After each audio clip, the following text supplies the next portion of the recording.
we literally went from about 750,000 views a month. First, it dropped to about 500,000. Then a new change came and it dropped to about 300,000. It was like, what is going on? You know, the SEO team, they said everything was good, but of course they'll find fixes, and now we're just spending money trying to fix a problem that we really have no control over. And by the time I realized that it was more of these AI results, and now there's articles talking about 56% of people that go to Google don't leave Google anymore, or they don't go to another page after they go on Google. So it's just things like that. Once you start to realize that, it's not anything about our SEO strategy that went wrong. We just have to stop relying on Google, unfortunately, for our traffic.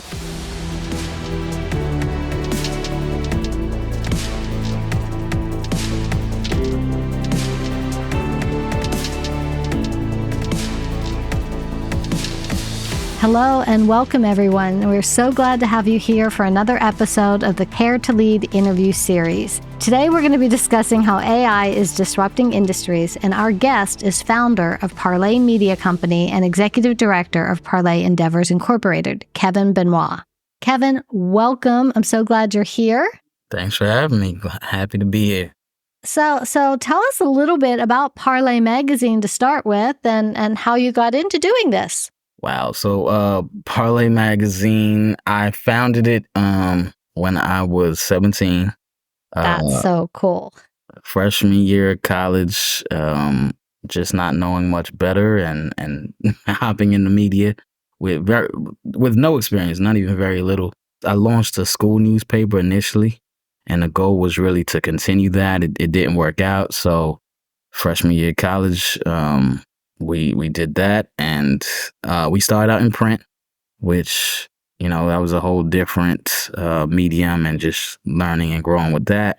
And then we transitioned online right around 2012. So how wide is your reach, and what kind of things do you cover in your magazine? And tell us more about it. It's exciting. So Parlé is an entertainment lifestyle magazine. We started heavily in music. So when we were in print, and some of the covers when we were in print, it was all music artists for the most part.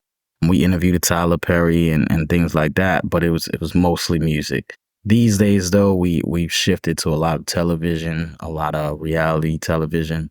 Still a little bit of music. It's all things entertainment, all things lifestyle, a little bit of beauty. So we're like right in the middle of a few niches and a few spaces. Fun. So in the article, you said that AI has actually disrupted your industry in a little bit of a negative way. Would you like to expand on that? I think the biggest way, and I always mention it with Google, right? And I was with a group of publishers literally right before this and earlier this week. And that's one of those conversations we keep having, is how Google has changed their purpose. Right? A lot of our traffic a year and a half ago, even a year ago now, came from search results, right? And that was the big thing. We were told over and over again that we needed to get our SEO strategy together, because you want to be on that first page of Google. You want to be in that first 5 results of Google, so on and so forth. But Google made this unilateral decision to change their engine and what they do. So when you search things on Google now, what you're really getting first and foremost is their AI result. And traffic-wise, it's kind of tanked the smaller publishers for sure, but even the larger publishers are talking about just how bad things have been in these last few months, because as the AI gets better and their AI algorithm gets better, our views get worse. So just help me understand, are you saying that it's AI content because there's so much of it that's moving up on those Google things with SEO, or you're saying it's the algorithms themselves that are, like, I'm confused when you're saying it's the AI results you're getting? Right. So the example I always use is Venus Williams, popular household name, right? Like, tennis player. She's in a tournament maybe 4 times a year at least, right? We have a story on our site talking about Venus Williams' illness, right? And it's one of those things, like, Venus, you know, people sometimes forget, but they get reminded every time they see her. Venus was better than Serena, right? Mm-hmm. Venus came first. So the search is always what happened to Venus, right? Like, what is there something wrong with her? And once you see her in some of these tournaments, yes, the commentators might mention, she has an illness. So people will search what's wrong with Venus. If you search that a year ago, Parlé Magazine would come up as one of the first articles, Venus has this illness. If you search that now, Google's result will be the first thing that pops up. And it'll be a paragraph telling you what her illness is and explaining what the symptoms and what comes with that illness.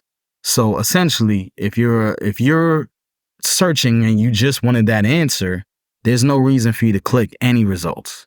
You don't need to see my detailed explanation. You don't need to see who else has it. None of that really matters because you just came here for that piece of info and you're gone. That is, I never noticed that before, but now that you say that, like I'm noticing myself do it all the time. I'll search for something and I used to click and open an article or and you'd have to dig and dig. So on the person who is consuming content, it's a good thing because I don't have to dig and dig, but I can see how that can totally impact, even my own SEO, I guess, when, articles I'm publishing aren't going to be seen if they're giving the answers elsewhere. So what can people do about that? I think that's the thing that we're struggling with is it's not really an easy answer, especially since it's come so quickly. Last year I spent too much time. I hired an entire SEO team. I hired web folks because I thought maybe there was something wrong with the site. We literally went from about 750,000 views a month. First, it dropped to about 500,000. Then a new change came and it dropped to about 300,000. So it was like, what is going on? So the SEO team, they said everything was good, but of course they'll find fixes. And now we're just spending money trying to fix a problem that we really have no control over. And by the time I realized that it was more of these AI results and now there's articles talking about 56% of people that go to Google don't leave Google anymore, or they don't go to another page after they go on Google. So it's just things like that. Once you start to realize that, it's not anything about our SEO strategy that went wrong. It's more so we just have to stop relying on Google, unfortunately, for our traffic. We have to stop relying on social media for our traffic because they're that's just as bad. So it's really dealing with that. It's interesting. I'm curious if maybe the solution to all of this is going to end up being AI. And that's where it starts to get tricky is, and I tell everyone, like, I look at AI the same way I look at early Facebook, early Twitter, right? Mm-hmm. Like it was one of those things we didn't, and the magazine started right around the time as Facebook's resurgence. And it was one of those things, do we need a Facebook page? Doesn't make sense. And we held off for as long as we thought it made sense, but we were always late, right? Like we were late to that. We were late to Twitter. And by the time we got on, we were definitely late for Instagram because I didn't go on Instagram. Instagram didn't make any sense. It almost still doesn't make sense. Like we want people to click our articles, but we can't put the link in here. Right. So it's, that's a whole nother problem. But all that said, like if we don't start trying to figure out how to use it now and we don't make the most of it now, it will just take over and we'll be late to it once again. So yes, we need to figure out ways to use it to somehow benefit our companies. Yeah, that's really interesting. I hadn't really thought about it that way, how it can impact, but because everyone that I've been interviewing for these series have had all these positive impacts of AI, but you're the first person like in a different kind of industry that's saying, hey, we're here too, and this matters. What are some of the other ways of getting your digital product out to the world other than just through Google? I mean, social media is still there, right? So we still have to try to use it. Literally just had someone, like I said, I was with a bunch of other publishers. They were talking about Reddit is an avenue, Quora, which I haven't used, so I'm not too familiar with it. But apparently that's an avenue where it's actually leading to traffic. Newsletter is still going to be one of the biggest things, getting your newsletter out there, making sure that you're building that email list and you're getting people to come directly to your site. But that gets tricky, because advertisers aren't necessarily looking for newsletters to advertise in, right? Like they want to be on brand websites. So it complicates things, and that's where all this leads to. If our views are down and we tell an advertiser we're at such and such, and a month or even a week later we drop, it hurts that relationship with that brand. If that brand expects to be high profile on our website, but we can only really serve them in our newsletter, that doesn't necessarily get us the same CPMs as it would on the website. So it's just things like that. The bottom line is what continues to be impacted. Yeah, that's really interesting. How about and I'm not familiar at all, so I've heard a lot of people do their things on Substack. Yes, I think that works better if you're a journalist and not necessarily a publisher. Substack is almost an aggregator site, right? Like where you have people putting content from several different company sites, but it really helps the individual journalists, not necessarily the publisher brand. I gotcha. So I guess curious if you have investigated ways of using AI to, because you went out and hired a team for SEO. Are you getting to the point where you're going to have to hire an AI expert to come in and figure out how to counterbalance? I think that's what is going to happen for most companies, is you're not necessarily even to counteract. And that goes back to why I say learning AI now is important, right? Because I think most companies are going to have to hire an AI specialist just to help with whatever, right? Right now, we could use AI for content. It's a choice we're making not to, but I know other publishers are, right? Like it's there. Now, how much you use it, that's what depends and determines the direction of your publication. Some are just using it to help with titles. Some are just using it to help with SEO. Others are using it for actual article ideas and maybe actual content in their article. That might be a little too far. How I've started to use AI isn't necessarily on the media side, but on the nonprofit side.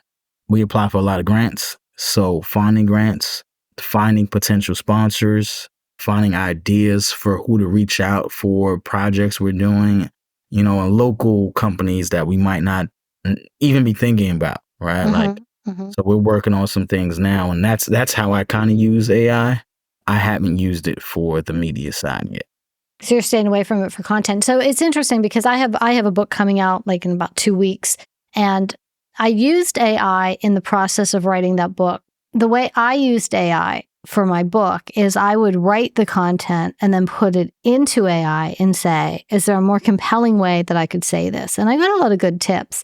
I learned very early on that what you put in matters, and the questions you ask matter a lot.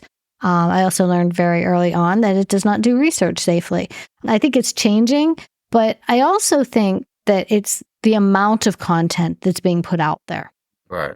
Is we've had a lot of content for years. And so a publication like yours, or like everybody has a book now. And, it's like when the iPhone cameras, got so good, everybody's a photographer. So now we're all competing, and it just such a massive amount of content. Maybe it is just going to come down to who has the best content to get noticed. Not necessarily even the best, but I think it's going to be the biggest brands are going to win. It'll be hard to top, especially in the space that we're in now, right? Like where you can pay for traffic, right? Like, and if that's what it's going to come down to, it's always going to be the bigger brands that have the biggest budgets, right? So it really is just going to complicate things on all those levels.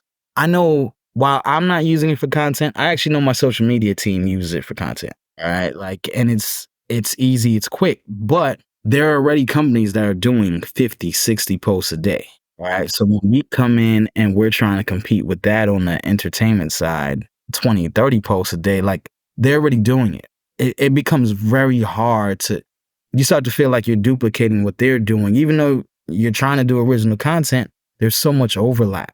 We're all telling the same stories, and that's where it gets complicated. Yeah, I can imagine, because it would be like, I have a presence on Facebook and Instagram, but it's not really where my audience is. So I don't really care what my team puts stuff out on there. I focus on one, which is LinkedIn, where my audience is. And maybe, I guess, with something like what you do, it has to be on so many different more places. It can't stick. You don't have an audience in one platform. Your audience is everywhere. And that has to be so difficult. It certainly is, because you're trying to manage 18 different platforms at all times, and it that's where it becomes a struggle. I had a conversation the other day with a writer, and they were talking about, will AI impact authors? And maybe this is a question for you, but she was saying like that authors will always be fine because AI doesn't have that human connection. They just don't know, nuance, right? That nuance isn't there. But I wonder, if we keep feeding it content, how much better will it get? And how much will it be able to duplicate what we're doing? I think that, yeah, I think it can. I don't know that I buy that it's not going to be able to replace authors. I think Right. it is, although I still think the people who are putting the human touch in and making the content their own, it is going to, a lot of times for like LinkedIn content, I'll shoot a quick video, just like something off the top of my head, but then I'll take the transcript of that video and I'll throw it into AI and say, okay, can you make a post to go with this video? So I have something in writing, or make a caption for this. So you get that real, authentic voice that's mine, and I don't have to sit there and think, all right, now what do I say for a stupid post to go with this thing? You can throw it into AI. But AI now, at this point, they have that you can make your own chats, you can make your own GPT thing. So I am able to put in examples of my work. I'm able to put in an example of my webpage or a blog that I've written and say, this is my voice, this is my audience, this is what I'm doing. So it really can do a lot. And in one sense, it's saving me enormous amounts of time.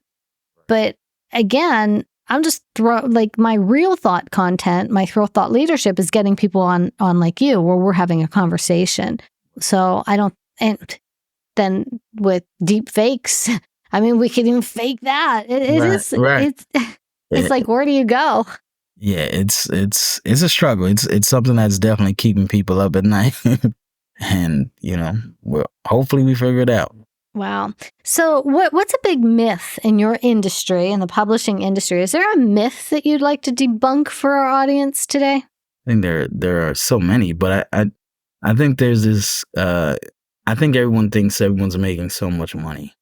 And I think that's like so interesting. And I'm sure you can attest to this, right? Like, you have a podcast, you got producers, you have, the equipment, there are so many costs that come with running business. The podcast, right? They have no idea. And the average person just doesn't realize this. And, every week I feel like there's a new podcast coming out. There's someone trying to recreate media that already exists, which isn't necessarily a bad thing if they go about it right and they know their audience, et cetera, et cetera. But it's just understanding that whatever you start is going to cost a lot of money. It's going to continue to cost money, because you've never paid out enough, right? Like, there's always going to be more costs. So I think that's one of the things that I deal with. Even now with writers, we have writers who have zero writing experience, right? Like, didn't even necessarily write in college or anything like that, but they come out and they expect to be making 200 a story. It's like, where did you see these numbers on the internet that you feel like that's your starting rate? So it's just so interesting to see how these things work out. I think you're hitting on something else too, though. It is the image people put out there of money and power. Oh, and I see 200 things a day that tell me, here's how you make money online, and you don't have to do anything. And look at my big house and like it's expensive to do that. Like, I know what it costs to run a business, and just don't get it. Like, I don't buy half of that nonsense, but people are buying it. Right. Right. And I mean, a lot of it is, yes, there is some level of fake it till you make it.